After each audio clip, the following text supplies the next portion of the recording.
Halo guys, kembali bersama gua aja si netizen yang suka ngebahas bola.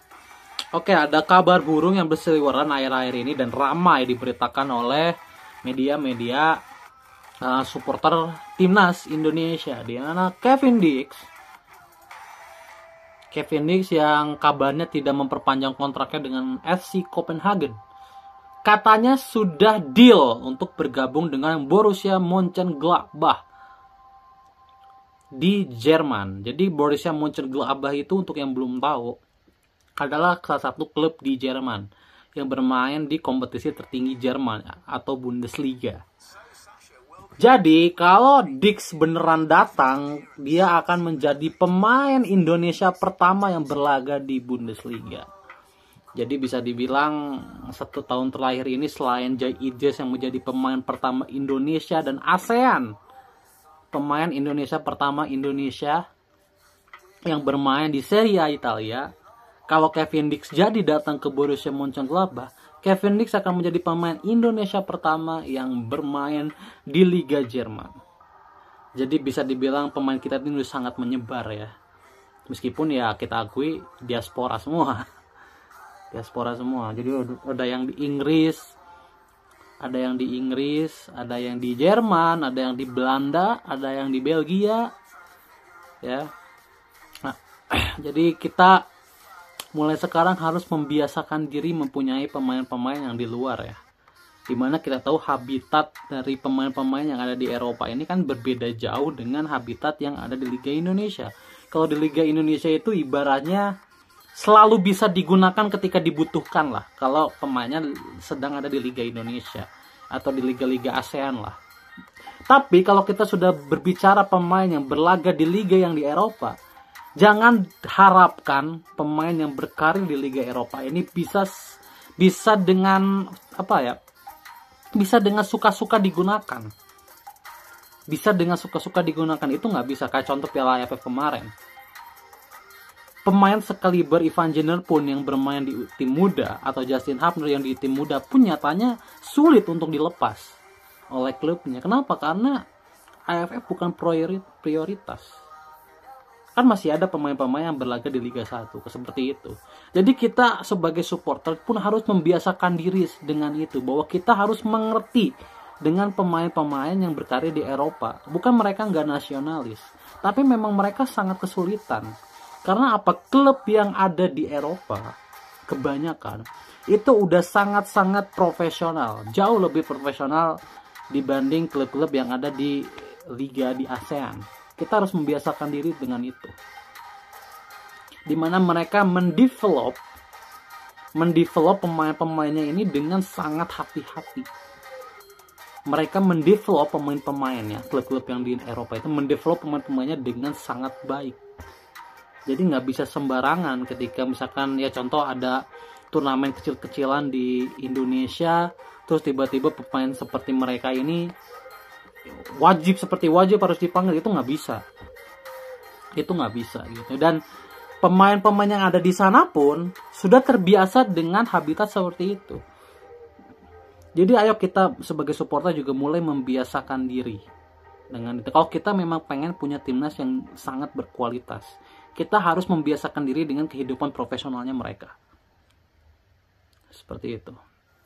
Ya, ini kabar yang sangat baik karena Liga Jerman itu lebih baik lah dibanding Liga Denmark. Kan FC Copenhagen itu ada di Liga Denmark ya. Meskipun Copenhagen ini sebenarnya adalah tim yang langganan UCL sebenarnya.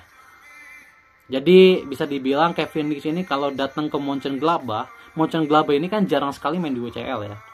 Jauh dengan Copenhagen ini kan langganan juara di Liga Denmark. Jadi ya, sering Copenhagen ini masuk ke UCL. Dan kalau misalkan dia pindah ke Mönchengladbach,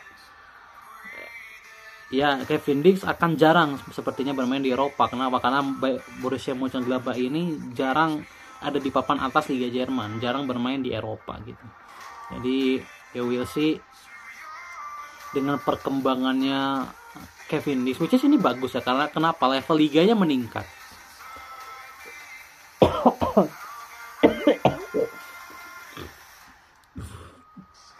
Seiring dengan level liganya yang meningkat, maka kualitas pemain juga akan meningkat kalau dia dimainkan terus.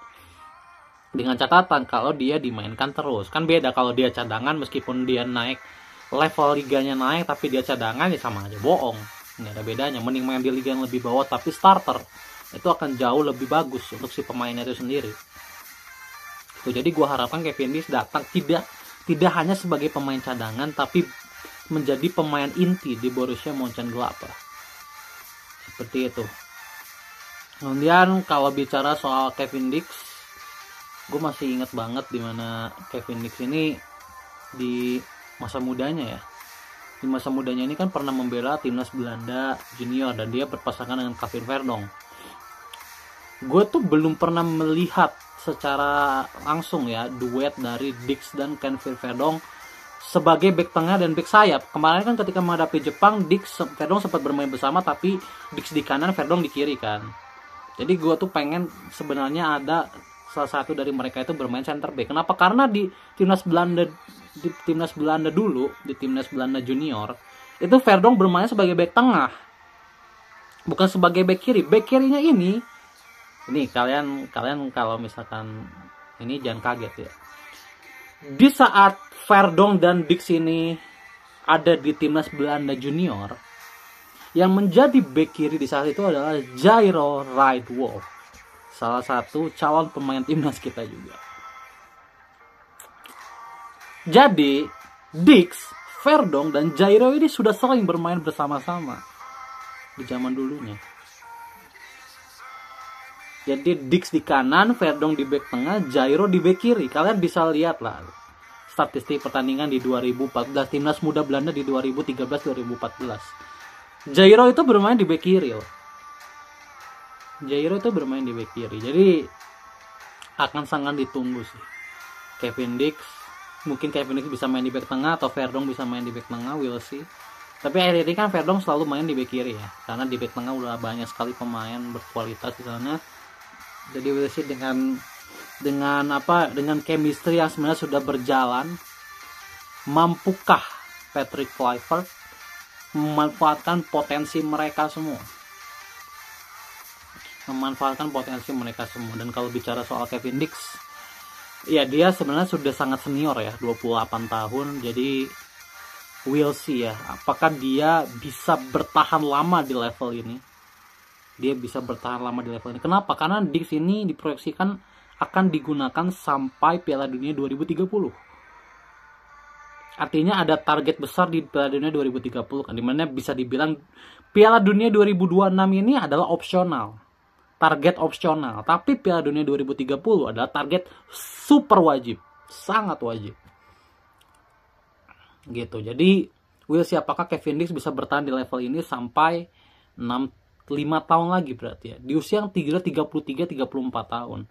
Kuharapkan Dix masih bermain di level tinggi Eropa sampai usia 33-34. Supaya dia bisa selalu ada di maksimal potensialnya sampai di Piala Dunia 2030. Gitu ya. Itu sekilas tentang Kevin Dix. Nanti akan disusul lah pemain-pemain lainnya ya, isu soal pemain-pemain lainnya. Oke.